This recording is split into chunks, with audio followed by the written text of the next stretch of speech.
Ya, baik anak-anak semua. Hari ini kembali lagi di pelajaran fisika ya. Nah, kita hari ini akan mempelajari tentang pesawat sederhana. Pesawat sederhana ini atau dalam bahasa Inggrisnya dikatakan the simple machine ya. Nah, karena kemarin sebelumnya kita telah mempelajari pembahasan tentang gaya, tentang hukum Newton, maka di pesawat sederhana ini kita akan mengaplikasikan pengertian tentang gaya ini pada pesawat sederhana.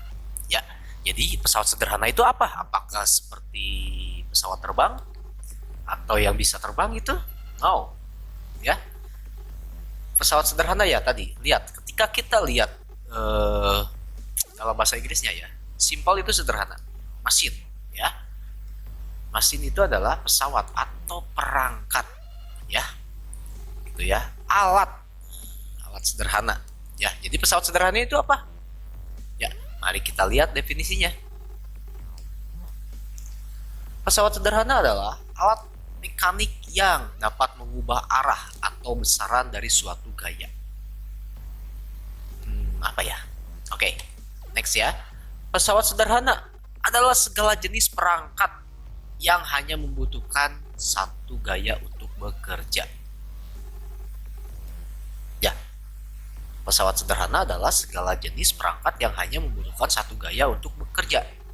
Kalau lebih dari satu gaya ya berarti nanti bukan pesawat sederhana lagi. Berarti itu adalah pesawat yang lebih kompleks lagi. Mesin yang lebih kompleks lagi. Pada prinsipnya, pesawat sederhana adalah alat untuk memudahkan melakukan usaha. Ya, alat untuk memudahkan manusia melakukan pekerjaannya. Ya, kalau kalian nanti belajar tentang usaha di kelas harusnya kelas 8 ya, di belajar usaha ya, harusnya dari kelas 7 sih sebenarnya ya usaha itu ya, cuman saya waktu dulu nggak mengajarkan usaha yang dilakukan dengan menggunakan pesawat sederhana ini tetap tapi lebih ringan ya, lebih mudah aja gitu mengerjakannya ketika memakai pesawat sederhana gitu ya. Nah, pesawat sederhana ini ada beberapa jenis ya. Pesawat sederhana merupakan dasar dari semua mesin-mesin yang lebih kompleks ya. Jadi ketika kita menggabung-gabungkan pesawat sederhana yang ada ya, maka akan menjadi suatu mesin yang kompleks ya. Jadi keren pokoknya nanti ya gitu ya. Tapi awalnya adalah dari pesawat sederhana dulu, baru bisa bikin mesin-mesin yang kompleks ya. Nah, jenisnya ada apa aja? Satu, tuas atau nama lainnya adalah lever ya. Dua, bidang miring. Ketiga, katrol. Keempat, gear ya. Jadi kalau dalam mesin yang kompleks ya, ini semua 1, 2, 3, 4 ini dijadikan menjadi satu mesin ya, akhirnya menjadi suatu mesin gitu ya. Padahal ya aslinya ya cuma 1, 2, 3, 4. Kalau kalian tidak mengerti tentang satu persatu ini ya, pengertiannya, cara menghitungnya, kegunaannya, maka ya akan susah kalau misalnya kalian nanti mempelajari mesin yang lebih kompleks gitu ya. Mesin mobil misalnya ya, mesin motor.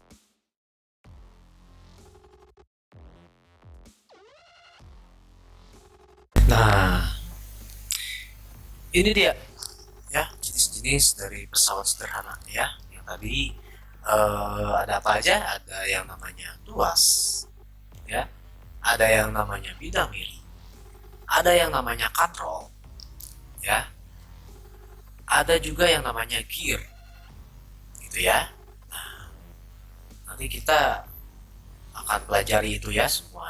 Dan tapi kalian harus tahu dulu jenis-jenis itu, bidang miring itu apa aja. Nah, ini bidang miring ya, ini juga bidang miring, ini juga bidang miring kapak ya, ini juga bidang miring,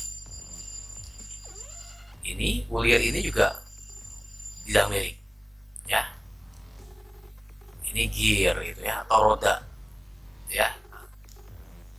Ini tuas. Nah, ini juga tuas. Sedangkan ini adalah katrol. Nanti kalian harus bisa mengelompokkannya. Karena ini pelajaran SD, maka saya lewat saja ya. Nah, sekarang kita masuk ke yang namanya tuas. Ya. Atau pengungkit. Atau bahasa Inggrisnya adalah lever. Nah, tuas sering juga disebut dengan pengungkit. Tuas merupakan pesawat sederhana yang usianya paling tua dibandingkan pesawat sederhana lainnya. Tuas sudah digunakan pada awal peradaban kehidupan nenek moyang. Saat itu, tuas digunakan untuk memindahkan benda-benda berat sehingga pekerjaan manusia menjadi ringan. Contohnya memindahkan batu besar untuk membuat piramida. Ya, ini piramida harusnya ya. Dan masih banyak yang lainnya. Nah, inilah yang namanya tuas ya, dan kalian harus mengenal bagian-bagian dari tuas atau bagian-bagian dari pengungkit. Ya, bagiannya itu apa aja? Di sini ada yang namanya beban, ya. Ya, ini ditaruh batu biasanya atau ditaruh suatu benda yang akan dipindahkan, ya. Kita namakan beban ini adalah W, ya. Nah, ini beban W di sini. Tapi alatnya yang ini nih, alatnya yang ini. Nah, kalian harus mengenal spesifikasinya. Di sini beban ditaruh di titik yang namanya titik beban. Ya, di sini TB, titik beban. Nah, sebelah sananya titik beban ada yang namanya titik tumpu. Titik tumpu itu adalah ketika si tongkat ini ditumpukan kepada suatu benda lain, ya, sehingga dia bisa berputar kan gini. Nah, ini kalau digerakin kan ini berputar ya, kayak jungkat-jungkit gitu ya. Nah, ini namanya titik tumpu. Kemudian di sini diberikan gaya. Gaya itu ya, gaya itu adalah action dari orang gitu ya, dari kita. Misalnya kita menekan, nah maka kita memberikan gaya. Nah, di sini disebut dengan titik kuasa. Ya. Nah, ketika ini ditekan, maka si batu akan naik. Ya. Dan perlu kalian perhatikan, titik tumpu ini bisa digeser-geser ya, sesuai dengan kebutuhan. Kita maunya berapa? Ya. Ketika ini digeser, maka gayanya pun akan berbeda. Kalau beban kan ya nggak bisa berubah-ubah ya, sepatu ini nggak akan bisa berubah, masanya nggak akan bisa berubah ya, beratnya juga nggak akan berubah. Tapi kita akan merasakan ketika mengangkat batu ini seolah-olah jadi ringan, ya, seolah-olah menjadi ringan ketika kita tekan ini. Padahal masanya sama, tapi menjadi ringan. Nah, itu gimana caranya? Oke, sekarang kita masuk lagi ke sini. Nah, ini ada yang namanya lengan beban, ya. Lengan beban ini di sini saya pakai huruf besar ya, maaf ya. Harusnya ini huruf kecil aja ya. Ya udah, nggak apa-apa. Lengan beban adalah jarak antara titik beban ke titik tumpu, ya. Sedangkan lengan kuasa adalah jarak antara titik tumpu ke titik kuasa. Nah, ini perlu kalian ketahui ya.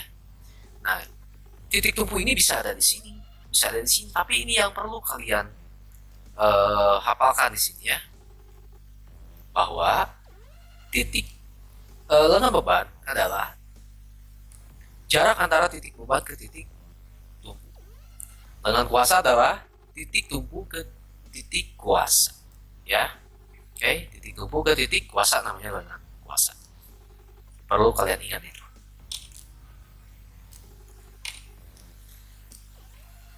Nah, pengungkit itu ada beberapa jenis, ya. Ada yang pengungkit jenis pertama, ya.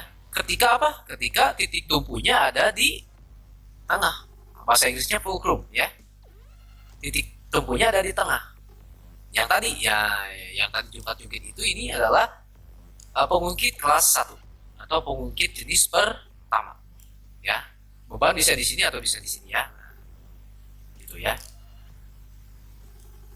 Arah gaya ke sini, sedangkan bebannya akan mengarah ke atas, ya. Pengungkit jenis kedua, yaitu ketika titik tumpunya, ya, titik tumpunya ada eh, di paling ujung, ya. Yang di tengahnya apa? Yang di tengahnya adalah titik beban, ya. Yang di tengahnya adalah titik beban, sedangkan kuasanya ada di sini. Berarti ini kuasanya kita angkat ke atas, maka si bebannya juga akan ke atas, gitu ya. Contohnya di sini. Nih, ini namanya wheelbarrow, ya, atau gerobak. Nah, gerobak ini menggunakan pengungkit jenis kedua. Bebannya ada di sini. Nah, ya, titik tumpunya ada di roda dan titik kuasanya ada di sini, diangkat. Kemudian ada yang namanya pengungkit jenis ketiga.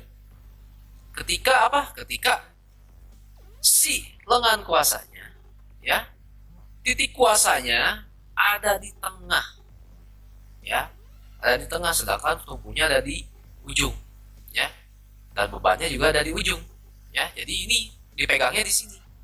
Nah, contohnya ini, atau contohnya adalah alat pancing, ya. Kalau kalian suka mancing, nah, yang ditumpukannya kan si tumpunya kita tumpukan ke badan kita, ya. Nah, sedangkan kuasanya di tengah dan bebannya adalah ikan yang akan kita ambil.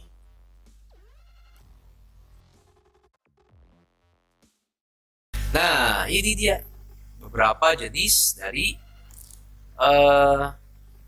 yang namanya pengungkit. Ini adalah tuas golongan 1, ya, pengungkit jenis pertama, pengungkit jenis kedua, ya, pengungkit jenis ketiga, gitu ya. Nah, silakan kalian hafalkan itu, cermati.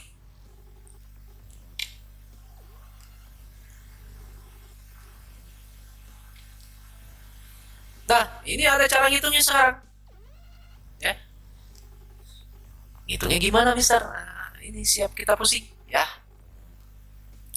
Oke, intinya di sini adalah kalian udah lihat ya, tadi sini ada lengan beban, ada lengan kuasa, ya. Ada beban, ada gaya. Nah, ketika kita rumuskan, ada yang namanya keuntungan mekanis. Semakin besar keuntungan mekanis, maka semakin mudah pekerjaan yang dilakukan. Keuntungan mekanis yang ada pada tuas ini bergantung dengan lengan kuasanya. Kalau lengan kuasanya makin panjang, maka keuntungan mekanisnya lebih besar, atau gaya yang dibutuhkan semakin kecil. Ya, kalau gaya yang dibutuhkan semakin kecil, kita seolah-olah itu merasa ringan, padahal bebannya sama. Ya, nah, inilah rumus dari keuntungan mekanis. Keuntungan mekanis itu rumusnya apa? Rumusnya adalah beban atau berat dibagi dengan gaya. Yang pasti beban ini satuannya Newton, ya. Gaya ini satuannya Newton. Dia akan sebanding dengan lengan kuasa dibagi dengan lengan beban. Nah, keuntungan mekanis ini kalian bisa pakai rumus yang ini atau bisa pakai rumus yang ini. Ini sama hasilnya, gitu ya. Tapi tinjauannya berbeda. Nah, kalau misalnya kita kali silang, W kali LB, F kali LK, maka rumusnya akan seperti ini. Ya. Nah, ini yang perlu kalian hafalkan di sini. W kali LB sama dengan F kali LK.